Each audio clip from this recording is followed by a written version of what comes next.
Alright, now that we've started talking about probability, then lesson 7 we'll start talking about theoretical versus experimental probability.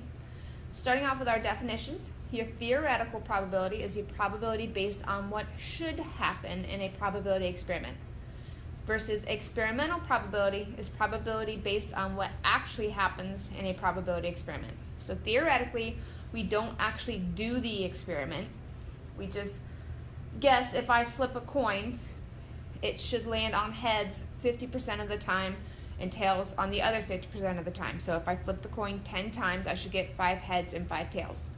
Versus the experimental probability would be if I actually flipped that coin 10 times and saw how many of them landed on head, how many of them landed on tails. So experimental actually happens, theoretical is what we predict to happen. Make sure you know the difference between them, because we'll ask you theoretical versus experimental, and you'll have to know which one we're talking about. Okay, so a couple examples for you. You can use theoretical or experimental probability to predict future events. So the table shows the results of a survey that asked 200 teens what they would be doing if they were not online.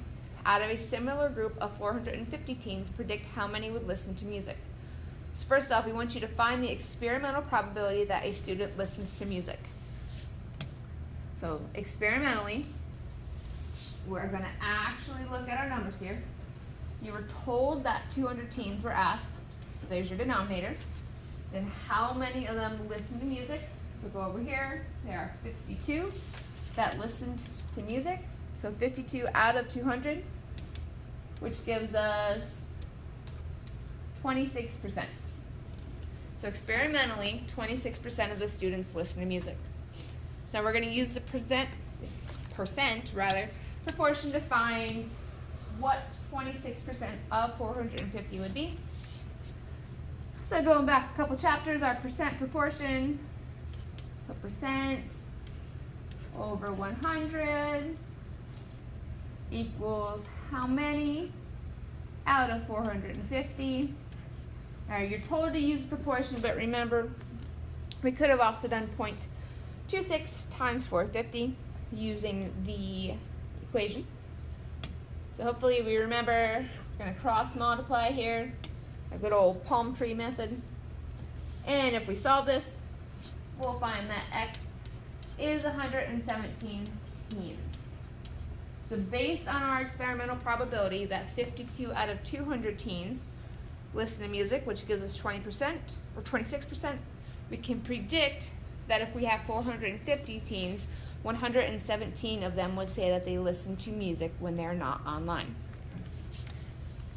Okay, so if we flip to our next example, let's go ahead and flip the page. The table shows the results of an experiment in which a number cube is rolled. Anytime you guys see number cube, we're just talking about a normal dice. We want to find the experimental probability of rolling a 6 for this experiment, then compare the experimental probability with the theoretical probability. So, we check out our chart.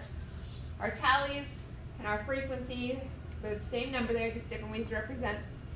So the number of times a 6 is rolled, we pop down here, we'll see that the 6 was rolled 6 times out of, we add these all up, so 4 plus 6 plus 2 plus 8 plus 3 plus 9 gives us 29 total rolls. So 6 out of 29. If we divide that, we get 0.21 or about 21%.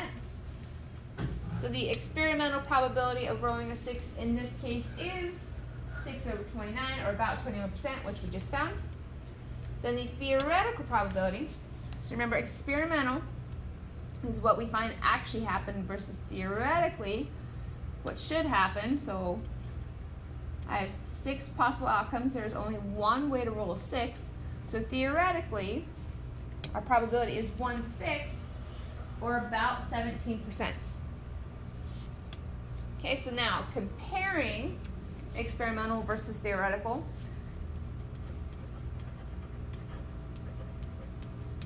We found that the experimental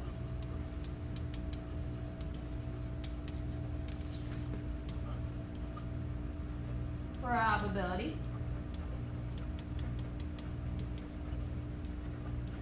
was higher